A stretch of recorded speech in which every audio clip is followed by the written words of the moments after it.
35 साल तक इस मुर्दा घर की चौकीदारी करने के बाद चाचा रिटायर हुए, लेकिन उसके 3 साल बाद तक भी चाचा का कोई रिप्लेसमेंट नहीं मिला।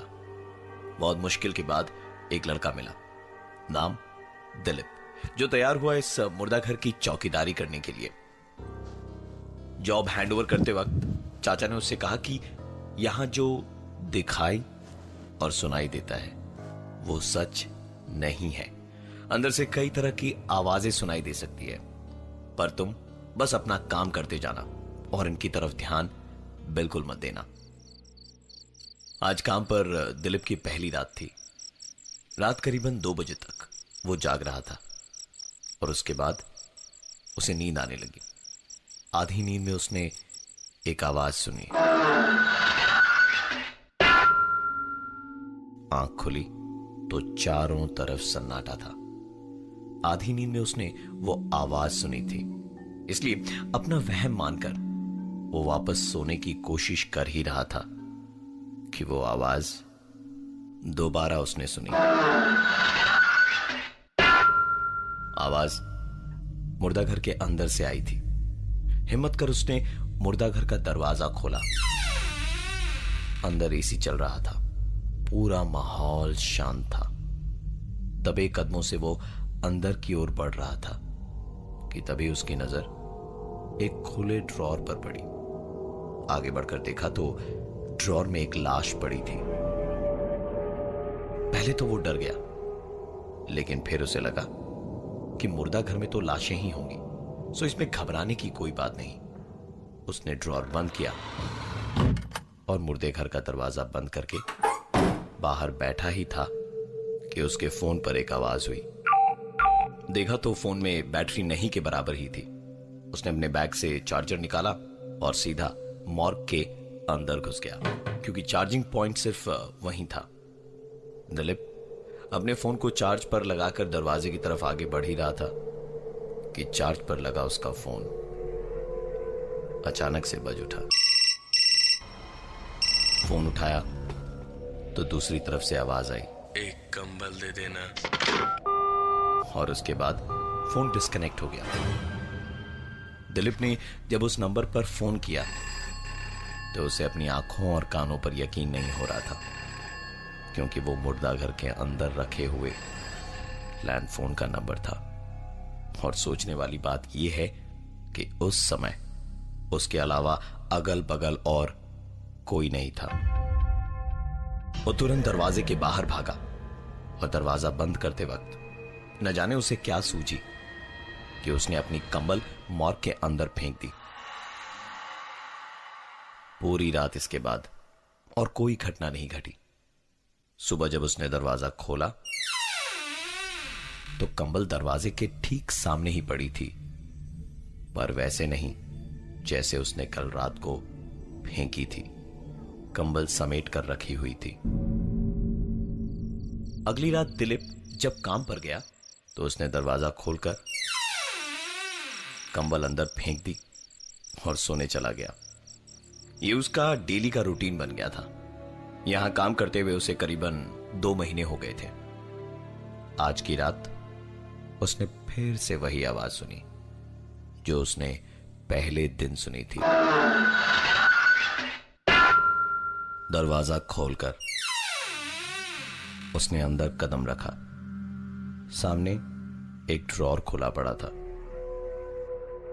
उसने ड्रॉर को बंद किया और बंद करते वक्त उसने गौर से सुना तो ठीक उसके पीछे से उसे एक आवाज सुनाई दे रही थी।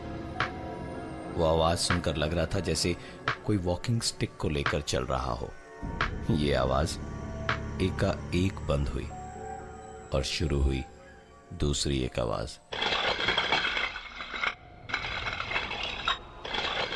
पॉकेट में पड़ा दिलीप का फोन बज उठा।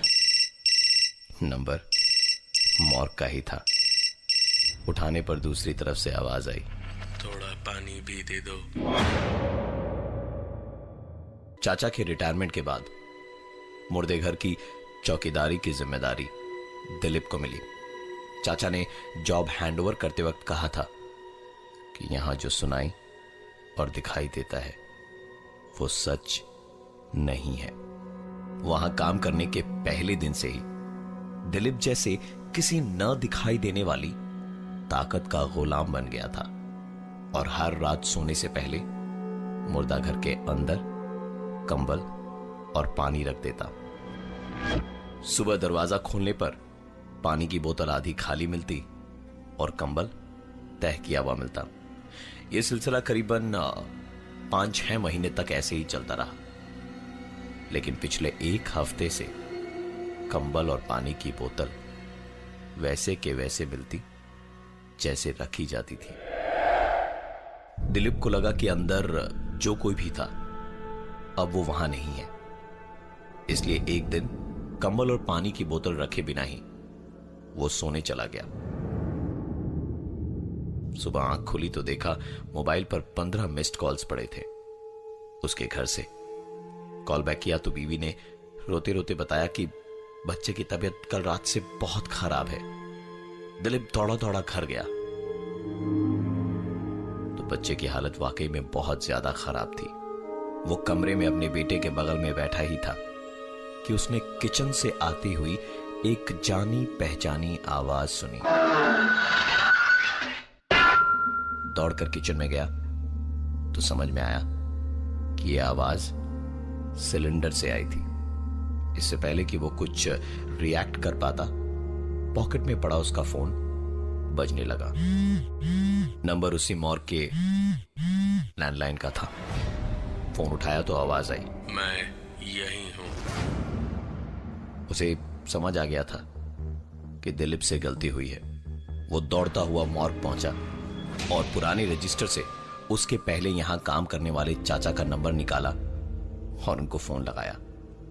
चाचा ने फोन उठाया और दिलीप की सारी बात सुनने के बाद बस इतना ही कहा, आता हूं। रात के करीबन 10:30 बजे थे। चाचा और दिलीप दोनों मॉर्ग के बाहर बैठे ही थे कि एक आवाज आई। दिलीप इस आवाज को सुन जैसे ही खड़ा हुआ, चाचा ने उसका हाथ पकड़कर उसे बैठने का इशारा किया। करीबन 15 मिनट बाद वो आवाज एक बार फिर से आई। चाचा ने कहा, तुम बैठो, मैं देख कर आता हूं। चाचा को अंदर गए 20 मिनट हो गए पर वो बाहर नहीं आए। दिलीप डरा हुआ तो था, लेकिन फिर भी हिम्मत कर अंदर जाने को उठा और दरवाजे की तरफ बढ़ ही रहा था कि पीछे से किसी ने उसे खींचा। पलट कर देखा तो चाचा थे, जो उस पर चिल्ला रहे थे कि अंदर क्यों जा रहे हो। पासवान ने कहा, आप तो अंदर गए थे ना, फिर बाहर कैसे? सुनकर चाचा बोले, मैंने तुमसे कहा था ना कि यहां जो दिखाई और सुनाई देता है वो सच नहीं है। चुपचाप बैठो यहां मेरे साथ। चाचा और दिलीप बैठकर बातचीत कर ही रहे थे कि मॉर्ग के अंदर से एक आवाज आई। चाचा ने कहा, तुम बैठो, मैं अंदर जाकर देखता हूं। चाचा को अंदर गए 20-25 मिनट हो गए थे। दिलीप से अब रहा नहीं गया। वो हिम्मत करके अंदर चला गया कि जो भी होगा देखा जाएगा। अंदर गया तो एक ड्रॉर खुला पड़ा था। पास जाकर देखा तो उसमें चाचा की ही लाश थी, कंबल ओढ़े हुए। चाचा की लाश को देखते हुए दिलीप को सिर्फ एक ही बात याद आ रही थी कि यहां जो भी दिखाई और सुनाई देता है वो सच नहीं है, वो सब झूठ है। जो भी दिखाई दे सुनाई दे सब झूठ है। जो भी दिखाई दे सुनाई दे सब झूठ है। जो भी दिखाई दे सुनाई दे सब झूठ है। जो भी दिखाई दे सुनाई दे सब झूठ, जो भी दिखाई दे सुनाई दे सब झूठ। जैसे जैसे दिलीप इस चीज पर यकीन कर रहा था कि जो भी उसे दिखाई दे रहा है वो सच नहीं है, वैसे वैसे वो लाश अपना रंग बदल रही थी। पीछे उसे एक आवाज सुनाई दे रही थी और सामने वो चाचा की नहीं, अपनी ही लाश को उस ड्रॉर में देख पा रहा था। और धीरे धीरे वो आवाज इतनी जोर पकड़ रही थी कि दिलीप उसे ठीक अपने कानों के पास सुन पा रहा था। दिलीप की लाश अगले दिन सुबह मॉर्ग में मिली। चाचा आज भी अपना रिप्लेसमेंट खोज रहे हैं। वैकेंसी है, आप काम करना चाहेंगे?